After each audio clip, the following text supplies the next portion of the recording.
خوابیدن زیاد عمر ضایع میکنه، عمر فاسد میکنه. چقدر بخوابیم؟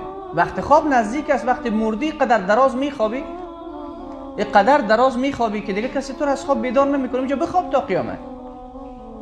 ولی در دنیا جای خوابیدن نیست. اونایی که بیشتر میخوابن ناکامن در زندگی.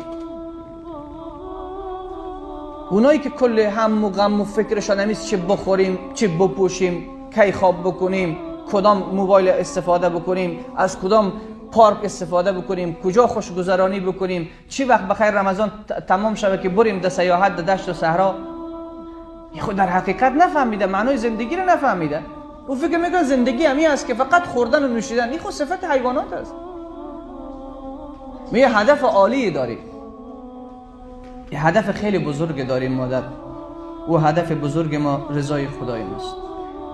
او هدف بزرگ ما رسیدن به زندگی ابدی است، رسیدن به بهشت است، رسیدن به رضای رب العزت و الجلال است. زندگی که پایان ندارد، زندگی که خستگی وجود ندارد، زندگی که در او غم نیست، زندگی که در او درد نیست، زندگی که در او پریشانی نیست، زندگی که در او لباس چرک نمیشه، زندگی که هیچ تکلیف نداره. کسی به تو نمیگه نماز بخوان، کسی به تو نمیگه قرآن بخوان، کسی به تو نمیگه روزه بگیر.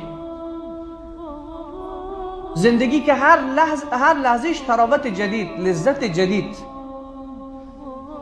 به تمام آرزوهایت میرسی. امروز خیلی ها در دنیا هستن، خیلی آرزوها کردن دفن خاک شد، نرسیدن. چشم پر از اشک از این دنیا رفتن، به آرزوی خود نرسیدن. فعلا خیلی خواهران و خیلی مادرانی هست عجیب آرزوها دارن، عجیب خواسته ها دارن، اما به یکیش نرسیدن.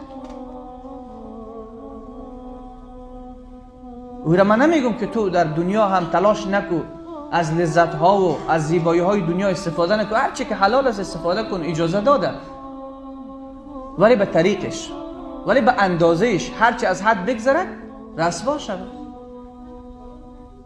اگر گناه بیش از حد شد، لطف حق با تو مواساها کند، چون که از حد بگذرد رسوا کند.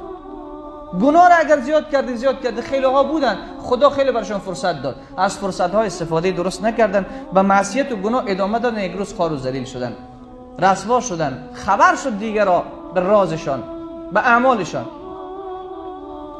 آره زندگی به اونها هیچ معنا نداره. هر لحظه آرزو میکنه کاش که میمردیم ما، کاش که بمیریم، خب فلانی مرا نبینه، فلانی مرا نبینه، فلانی مرا نبینه.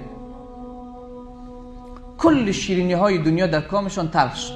گناه یک چیزی است که وقتی انسان انجام میده، ای باز دوامدار که انجام دادش رفتیم مثل معتاد میشه.